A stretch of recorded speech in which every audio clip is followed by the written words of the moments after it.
In what ways does your media product use, develop or challenge forms and conventions of real media products? Before I conducted on making my product, I had to analyze various trailers in order to make my own. I have chosen to analyze 2 different trailers, followed by 2 posters and 2 websites of the horror genre, Supernatural. When analyzing Paranormal Activity and Drag Me to Hell trailer, I have found that Paranormal Activity uses their characters in a particular way. Throughout the Paranormal Activity 2 trailer, the woman is the character who is possessed. Therefore, it is setting the representation of women as being weak and vulnerable. Paranormal Activity also uses second character, who is also a woman, who plays a role of being the main character's daughter. We find her as being vulnerable while the rest of the family is away, as she is babysitting, being alone in the house. Both women turn for help to the only man in the house who is trying to help them out, not believing the woman about the activity in the house. This shows that men are more powerful as they can face the evilness in the house. The third character in the film is the little baby, on who the whole movie is focused on. We can expect this as the age is represented as weakness in the movie and the whole haunting is focused on the baby. This shows the convention of innocence and is represented as being weak and vulnerable and needing help from more experienced adults. We can also refer to the family, which is very ordinary middle class, meaning the haunting can happen to anyone, building even more pressure as everyone in the society is vulnerable, especially women. I decided to go against the convention and show the ghost of the woman being powerful and has control of the situation. At this time, the man is scared and seeks for help. This shows that he is represented in a weak and vulnerable way as opposed to the woman. This has worked really well as we no longer have the discrimination of women. I have therefore challenged the stereotype of men being dominant in the society as the males gets attacked in my trailer. I have used the convention of Paranormal Activity and decided to use the same middle class people, which creates enigma as this could happen to anyone in the society, which seems more realistic. The age group I have chosen to use was a 21-year-old woman who has been possessed and tries to attack the same age group. I have partly used this convention from Paranormal Activity as they have a teenage girl, but also developed it as this is the only age group in my trailer. The target audience for my trailer is teenagers and predominantly middle class people. Through analyzing shot types and angles, I have found that Paranormal Activity 2 uses a variety of long shots, close-ups and medium shots. The most important factor to Paranormal Activity cinematography is that the camera is handheld. This was first promoted in the Blair Witch Project. I have decided to use this convention and use this shot type cinematography in my trailer. Most of the shots are filmed with the handheld camera, allowing me to follow the convention. I have also decided to use this convention, which Paranormal Activity has used. This was by adding the timeline into their shots. I have done this in few of my shots in order to make the trailer look as it is looking now. The use of caption is very important as it adds suspense, builds tension and relate to the house style. There are very specific terms used within the trailer. This has been done in order to persuade the audience to come and see the movie. Last year you demanded it. This shows that the audience enjoyed the first Paranormal Activity and they request number 2. This caption states that the audience wanted. I decided to use this convention and also added captions in my trailer. This has allowed me to set the background story to my audience. On the other hand, this caption instead of the previous one does not use the audience's voice, but that was just the beginning. This creates enigma as we can expect more from this movie than from number 1.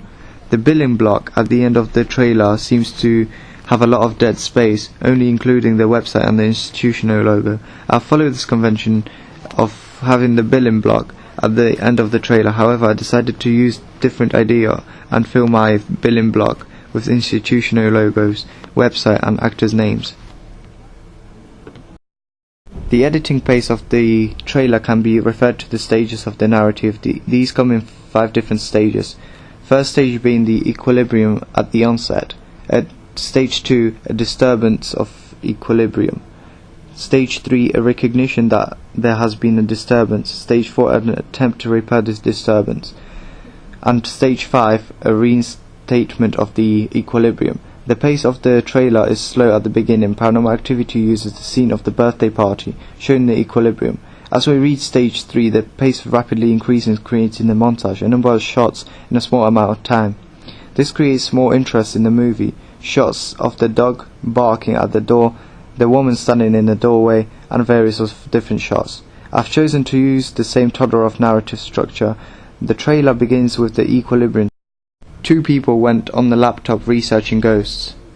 The disruption in my trailer occurs when 2 characters walk into the house and notice there's something standing outside. This changes the situation immediately and speeds the pace of the trailer up. The use of the non-diegetic sound is also very useful, as it creates suspicion to the trailer and gets the audience thinking of what is going to happen next. Furthermore, it does not tell them that something is about to happen and they are unaware of the disruption. Drag Me to Hell used a caption at the end of the trailer with the institutional information on the website. I decided to follow this convention and use this one instead of the Paranormal Activity. This allowed me to remove the dead space that Paranormal Activity had. Poster analysis. I analyzed various supernatural horrors posters to seek for conventions used in them. I have found that Paranormal Activity 2 poster uses an image in the middle of the page instead of having one across the whole page. Furthermore, we can see that the poster's image includes a timeline in the bottom right hand corner. This adds more realism to the horror.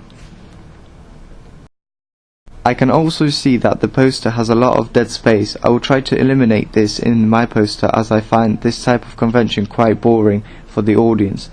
The tagline, along with the pull quote from Dead Central, is located at the top of the page, allowing it to still be visible along with the main image. I have decided to use this convention and locate the tagline at the top of the page. This allows my tagline to be visible even with the image across the whole page. Paranormal Activity 2 poster is also black with the red title on it. This makes the title stand out of the whole poster, making it visible. I've challenged this type of colours and decided to have the image across the whole page, including the writing on the top of the page. Tagline is important as it is meant to sell the movie to the audience. It is also used to sum up the movie. This makes my title stand out from the poster and allows the audience to see the image as well as the title. I decided to challenge the idea of having the timeline on my poster, as it would not go with the house style. This has allowed me to present my poster in a different way to Paranormal Activity. Drag Me to Hell poster has used a convention that I am more likely to follow, as it suits my house style. As in Drag Me to Hell, I have also used an image of a woman on my poster. A medium shot of the character shows the detail and looks more frightening. However, I have shown the woman as being scary, evil and powerful in the poster, being dragged to hell.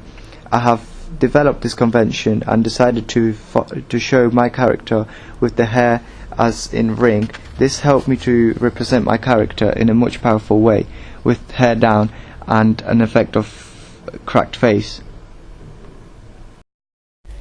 Website analysis. From the websites that I have analysed, Drag Me to Hell and Paranormal Activity 2, Drag Me to Hell does not include an image. Instead, it uses a trailer to tell the story to the audience.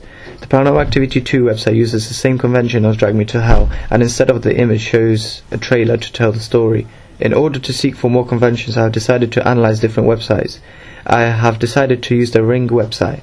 I have found that it challenges the convention used in Drag Me to Hell or Paranormal Activity, and uses animated website with the link to the trailer or the story, etc. And developed this convention and decided to locate the image along with the trailer on the same page. This allowed me to present the story but also to show the epicenter of the film. I have also found that Paranormal Activity uses a black background to convey evilness. I have challenged this convention and decided to use the background from my poster to stick with the house style. I decided to place my title on the top of the right hand corner. This allowed me to make the title visible. I have found that Drag Me to Hell located the film title towards the bottom of the website.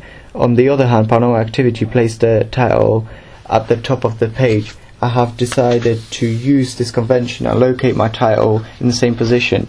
I have challenged the convention of locating the social networking information in the middle of the page, as in Drag Me to Hell. Instead, I decided to locate them in the right hand bottom corner. This draws the audience's attention as the institutional information is in the same position, which too challenges the convention of Drag Me to Hell. This has allowed my trailer to interact with the audience. Furthermore, my website allows the audience to sign for a newsletter or get extra material. The position of my navigational bar challenges the convention of Drag Me to Hell and Paranormal Activity. Both movies locate the navigational bar at the bottom of the page. I have decided to locate my navigational bar at the top of the page. This allowed the audience for an easy access. I have also found that Drag Me to Hell and Paranormal Activity use the cinema's information towards the bottom of the page. I decided to challenge this convention and locate this information to the top right hand corner. This has made my website more set out, and the effect of everything being squeezed in is not there. The release date of the Drag Me to Hell movie is located on the film website. I have challenged this convention. I decided not to use it, as I have shown the release date on my poster. Therefore, there is no need to use the repetition, as it is a waste of space. I have kept the font, colours and layout the same to follow the house style. I have also found that Drag Me to Hell and Paranormal Activity also uses the same convention of sticking to the house style. I have also decided to make my own convention and locate the sound off button on the top of the left hand corner. This is done in order to mute the sound that will be coming from the website. I have not seen this in any other film website.